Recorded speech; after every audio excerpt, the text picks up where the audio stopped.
A big hello and a warm welcome to all of you amazing and beautiful people out there to my channel, the Twinflame Union. In this channeling session, the title is Divine Masculine Finds Divine Feminine to be the most beautiful person. Now, a lot of people see beauty as a external aspect, as a bodily feature, but beauty is actually the soul,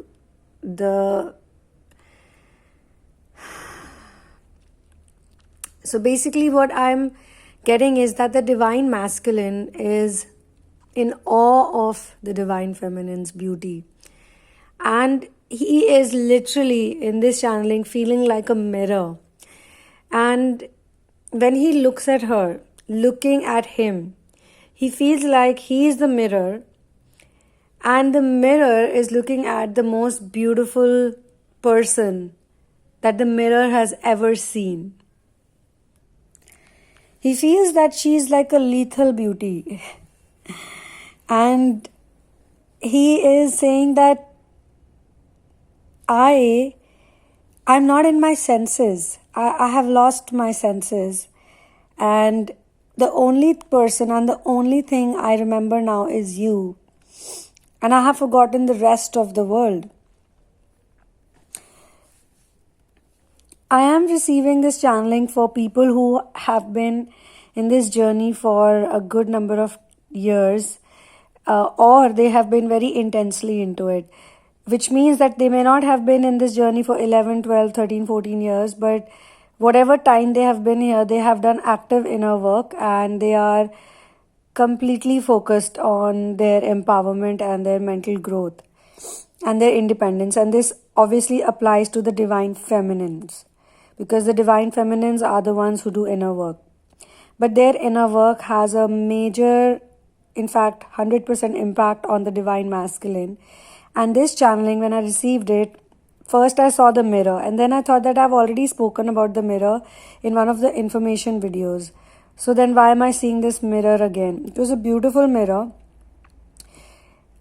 All this while, the mirror has been like normal mirror, like a metal mirror, a mirror cast in metal or a mirror cast in wood. But this mirror was exceptionally beautiful, with all the decoration around it, with a very nice handle, the outer handle, with beautiful wooden work and metal work and a lot of glass work. And I could even see some shining diamonds on it. So I had never seen such a beautiful mirror before. Now, a lot of divine feminines used to feel that they are not beautiful, they are not attractive, they are not worth the love. Even though they are very beautiful, like most of the divine feminines I connect to, they're all so beautiful. I literally feel that, everyone has a very different thing about her, a different shine about her. But for many years, because they were neglected so badly, they always felt that something is wrong with them. So when the awakening stage comes, the first recognition stage comes, and the divine masculine and the divine feminine connect each other, they see each other. At that point in time, there are less inhibitions, in fact, no inhibitions, because they are still in somewhere in the deep. They have not surfaced up, they have not yet been triggered, they have not been touched. They are like the sleeping demons. So as long as the demons were sleeping, they both saw one another's beauty. And more so, when she sees the mirror, she sees a beautiful self, a beautiful reflection of hers, which is full of love and compassion, and she's accepted and acknowledged. But slowly and gradually, the mirror starts showing other things. There are many wounds that the mirror starts showing, and that's when it becomes scary and intense. But sooner, she realizes that the mirror is out there to help her. The mirror is not there to intimidate her, or the mirror is not the actual enemy. The actual enemy is somewhere else, and she has to convert the enemy into a benevolent being. It's like the movie Star Wars, where Darth Vader is like, it's the old Star Wars that I'm talking about. So there is a part where Luke enters the cave and there he sees Darth Vader, and he is confronted by his own fate, and this is when he strikes Darth Vader down and then he reveals his own face in the mask. So a lot of people didn't understand it, or they understood it in their own perceptions, but what it really means is that the person, the enemy, those are all created by us. We are them, they are us. And also there is a documentary called The Hero's Journey. The Hero's Journey is something that all of you must watch because it explains the awakening process in a very different manner. And I like to give out these methodologies in between, be it the Louise L. Hay documentary or this documentary, because these are very helpful. And normally a therapist would tell this to you in a therapy session. So when Luke goes into that cave with his lightsaber, and lightsabers is, you can see it like a symbolic thing. With all light workers, they have a lightsaber or they have some kind of a weapon with which they slay the fear, they slay the demon. But in the hero's journey, it's like very nicely explained how we are creating with our own fears and with our own thoughts and with our own belief system, we are creating new demons, new problems and new reasons for separation. Now, when separation happens, it happens as the result of inner wounds. There are inner wounds in the subconscious reality which surface up when they are triggered. And every trigger can be seen as a gift because it will give you the area to work. Now, what I hear in the channeling is that the divine masculine, now he's looking at a divine feminine who has done the inner work. She has faced the demons. She has faced all of those areas which were cropping up from her own programming, from her own templates. And they were creating these huge entities of pain, suffering and hatred. And that self-doubt and that self-hatred was creating a holographic reality in the outside world. So not only he is in awe of her confidence, but he is also in awe of the fact that she really did so much effort. And in the 5D world right now, he is actually in communication with her and he's telling her that I'm really proud of you. I'm extremely proud of you. Here I want to share a dream with you guys also, which I received when I was in a false twin relationship long back. And at that point in time, I was going through a lot of trauma and it was very, very painful. And during the false twin relationship, I used to get many dreams about the false twin as to how and why should I leave this person and move on. And at that point in time, not only I was getting dreams, in fact, in meditation, I would get very clear, vivid visions. And sometimes I even would get clairvoyance where I was told that these are the things that he's hiding from you. These are the things he's doing, do this, do that. And it became really intense for me at that time because I was getting so much, so much torture, emotional torture, that anything I was doing or trying to do or trying to be, it was always given a lot of opposition and a lot of mean things would be told to me that you are not good enough, you should not do this, you are that. And imagine with this type of a person, I was about to spend my whole life. But these dreams that kept coming in between, those dreams really helped me out. And I remember in one of the dreams, I saw that this false twin was giving me a lot of pain and I was crying. I was sitting in a dark corner and crying a lot. And I was going through a lot of heaviness and I felt like I have nobody. I'm all alone and no one really understands me. And suddenly when I was saying all these things, I saw one very bright spot of light in the sky. And in the dreams, you're obviously more free, so you can do whatever you want. And with just one imagination, I just flew up into that light. And in that light, I met another person who was wearing a white robe. But it wasn't like a robe, it was more like a uniform. It appeared like this person is on job, is doing some work. And he said that, look, I am on job here, I'm doing something and I'm doing it for us. and I want you to be very strong, because I love you and I will always, always, always love you, and we will meet soon. We will meet very soon, because I know you can do it and you can come out of this situation and you will find your truth. And that the moment, and he just touched me with his hand, like it was like how you do high five, but you don't do high five, but you stop and just press your hands against one another. We did that, and it seemed like there was some kind of an energy transfer that was done in me. I was feeling very low, very, very, very low, and very, very dark.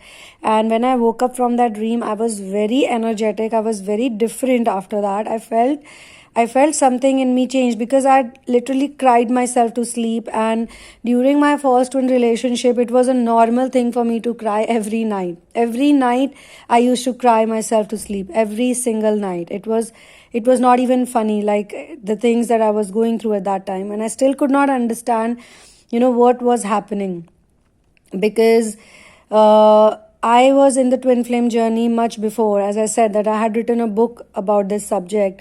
So for me, I thought that was the real twin, or that was the person who would I would spend my whole life with, and he would understand me, and he's a kind-hearted man, and blah blah blah.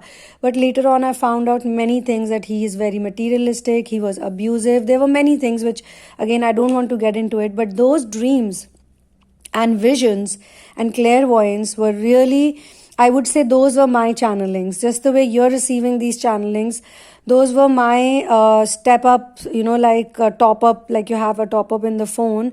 I would keep getting energetic top ups in between, and then I would go travel, I would go meditate, I would just suddenly be a very different person. I won't even care if someone is calling me or messaging me or cheating on me or abusing me or doing whatever. It just didn't matter.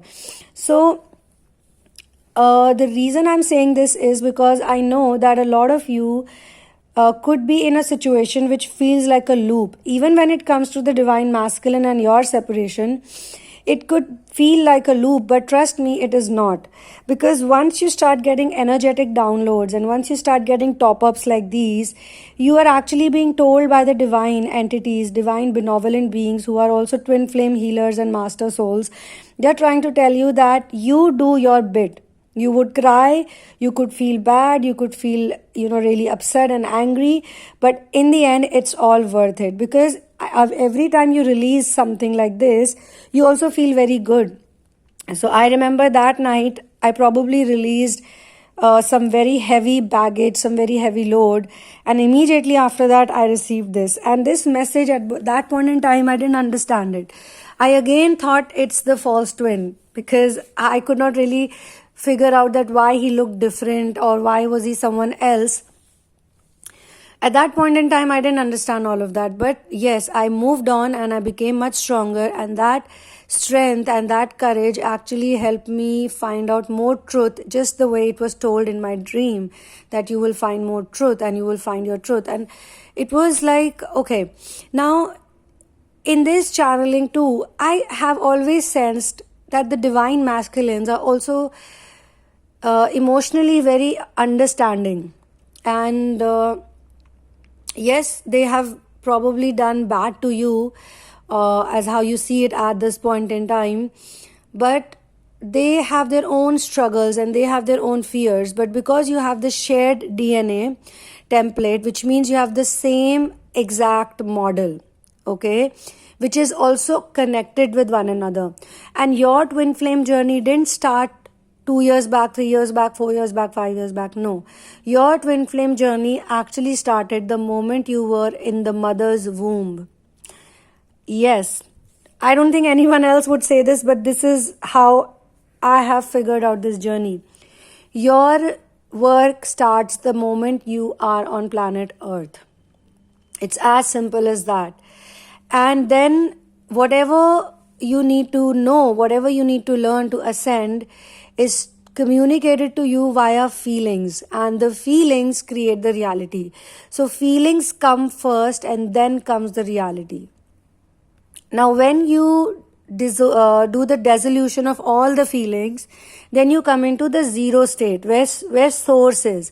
In the zero state, you don't have any action to be done as such.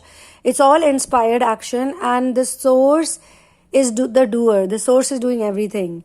So during the inner work, during the healing, it can seem difficult, just like how it would happen to a caterpillar when it's turning into a butterfly, how it would happen to a flower that is turning into a flower from a bud. It's the same thing. And then, as we know, that everything comes to an end eventually, right? Bodily. But this is not bodily growth. This is the growth of the soul. So the bodies that we see around is also in some way trying to communicate to us that change is a constant thing. So you keep doing your bit, and you will keep doing your bit. You do not have to expect anything in return, and let everything happen on its own. Let everything unfold on its own.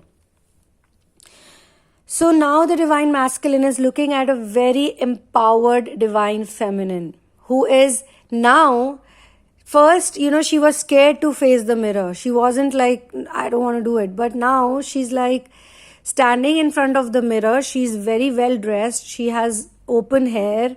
She's looking very beautiful, very charming, very lively. And the whole femininity in her is like so obvious. She's glowing. There is a glow on her face. And the divine masculine looks at her and he says that every time you come in front of me, my heart just skips a beat. I don't know what I get from you. I don't know what I lose. I don't know what this feeling is, but this is the most beautiful, profound feeling I've ever witnessed. And then he says that, it's like before meeting the divine feminine, so they're meeting each other on and off, and these are his accounts when he meets her. So again, I would tell you guys that I'm not the type of person or the type of reader who considers marriage or living under the same roof as union. For me, I see union as Shiva and Shakti. I see union as Ram and Sita. I see union as Krishna and Radha. And Krishna and Radha, because they were in the descending Dwapar, they obviously were separated for longer than anyone can imagine. But they were also doing it only on the earth plane, because Krishna and Radha are actually the incarnations of Vishnu and Lakshmi. So whenever their work is done on planet Earth, they go back to Vaikunt where they live. That is a place where they live. And they are back together. So for them, going to Earth is like doing homework. So their love that they have for one another is unconditional and 100% purest form of love. So to be Shiva and Shakti, to be the Ardhanareshwar, the divine feminine first has to develop the divine masculine within her. It means that 50% of her is divine feminine and 50% of her is divine masculine. Alright? So he probably doesn't realize it, but it's like when he looks at her, he looks at himself. He's not looking at another person. He's looking at himself. And now he was like in yesterday's channeling, we spoke about the scars. Now he doesn't care about the scars. The scars, it's just like Luke looking at Darth Vader in his, and then killing Darth Vader. And when he removes the mask, he sees his own face. It's just the same thing, but in a different context. So they have overpowered the scars. The scars are gone. The wounds are gone. So now what stands in front of them is a healthy, beautiful person. And he's never seen anyone more profoundly beautiful. And he says that before meeting you. So in my opinion, union is a place where you can do your mission work freely. And your DM does his mission work freely. And you both support each other in your mission work.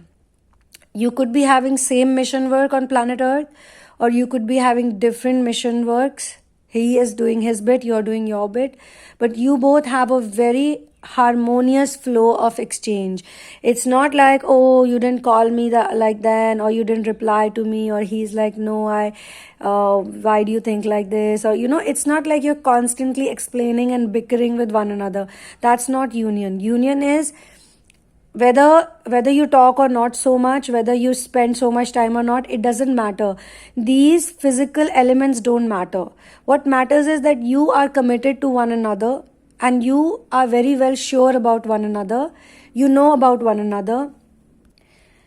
and you're both very proud of one another. You really feel like it's amazing, like what you guys are doing. And this is also a reason why he finds this beauty in her, because being on planet Earth, what is self-love? Most people misunderstand self-love. Self-love is a balance of loving yourself and others. So 50% you love others and 50% you love yourself. What divine feminines have done is, throughout their lives before this whole inner work started, is they only loved others, they never loved themselves. What divine masculine did was, he only loved himself, he never cared about others. That's why they are also borderline narcissistic people, and that's why they show these narcissistic traits, so that the divine feminine gets triggered and she hates the way they treat her, and then she gets on to her own purpose of this life.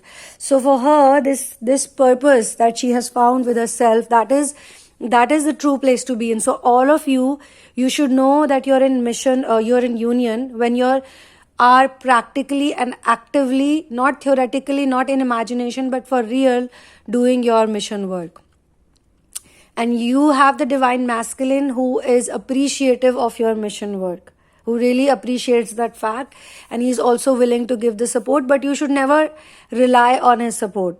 You should never be like, yeah, I am going to do this with his help.